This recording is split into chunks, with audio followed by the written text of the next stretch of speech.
Hello and welcome back to Slow-Mo's channel. So today we're talking about lunar phases, which you should be at least a little bit familiar with because you have been working on your lunar calendar. So we're going to be using the same kind of notes we did for seasons. And here's what your paper looks like. So the lunar cycle lasts about 29 and a half days.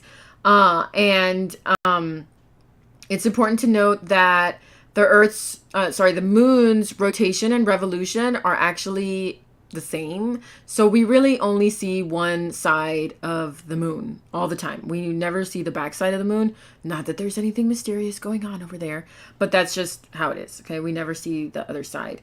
So every month the pattern of day and night on the surface of the moon changes, and it changes because of the moon's orbit around Earth and basically what's shining back at us, right? It's always going to be reflecting light from the sun, and whether or not we can see the lit up part of the moon, that's what's going to make the difference. Sometimes the lit up part of the moon is facing away from us like it is during a new moon.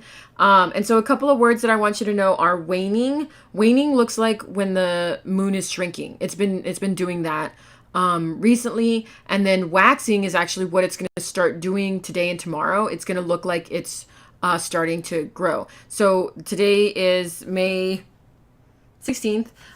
So we just had the new moon, and it's going to start looking like it's growing, or it's going to start waxing as we go forward. So I'm going to have you color in your moons so that they look like this. Because this is the part of the moon that is facing away from the sun, so that is darkness, and we're concerned with the part that's lit up, right? So the part that we are leaving white. So here are your lunar phases. So let me go ahead and get my pointer, and so let's start right here at the new moon. If you notice here, the dark part is the only part that Earth can see. So it's called a new moon because we can't see it. Then as we're going this way, you're going to notice that, see this little piece right here that's on the inside of these arrows? We're going to start to see a little bit of the moon. And if I connect these arrows, that's going to make things a lot easier. Let me do that in, let's try red. If I connect these arrows, hopefully my pen doesn't get wonky. See this little piece of the pie right there? I'm going to see a little bit of the moon. And then if I keep going and I connect my arrows here, I'm going to see a half of the moon, right? That's called the first quarter moon. So here, this is called the waxing crescent. It's going to look like this down here at the bottom at number 2. If you look at the bottom row, I'm going to see a little piece of pie. And then I have half the moon, which is called the first quarter. And then if I connect my arrows here, I'm going to see a big piece of pie, right? A big chunk of the moon, but it doesn't look full yet. It's called the gibbous. And the way that I remember a gibbous, if you look down here at the bottom at number 4, it looks like a G, like that.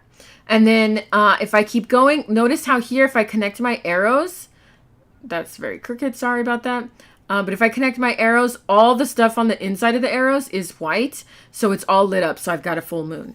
And then here, I'm going to start waning now. I'm going to start disappearing. And I've got another G here. So let's look at number 6 down at the bottom, and I'm drawing my G on top of that. That's my gibbous. But it's my waning gibbous because I'm disappearing. Then I have my third quarter. It's also sometimes called the last quarter. You can call it either one. It's up to you. At number 7. And then I continue on to number 8. I'm back to a little tiny piece of pizza. So I'm going to have the waxing crescent here. And even if you notice, it looks like a C, doesn't it? Look at letter 8. Number 8. It looks like the letter C. And then number 2 also was the crescent, right? It looks like a backwards C. Okay, so those are the phases of the moon, basically in a nutshell. It's all about what is facing us, right? What can Earth see? Half of the moon is always lit up, no matter what. We can't change that, okay? Just like Earth, right? Half of it is in daylight, half of it is in nighttime. So what's facing us, which part of the moon is facing us, is really what's going to determine what phase it is, right? So if we see a little bit of it, right, it's a crescent. If we see a big chunk of it but not full, it's the gibbous. And so if it's growing, it's waxing, and if it's shrinking, it's waning. So here are the phases again. We've got the new moon with nothing. We all the lit up part is actually facing away from us. We've got the crescent right here. And so it's just barely starting to grow. So it's called waxing. And then first quarter is actually a half, which is kind of stupid, but yeah, that's what it's called. It's because we're actually a quarter of the way through all the phases. That's why they call them quarters. And then gibbous looks like a G. And then full moon is easy. And then we have another gibbous, but we're disappearing now. So it's called the waning gibbous.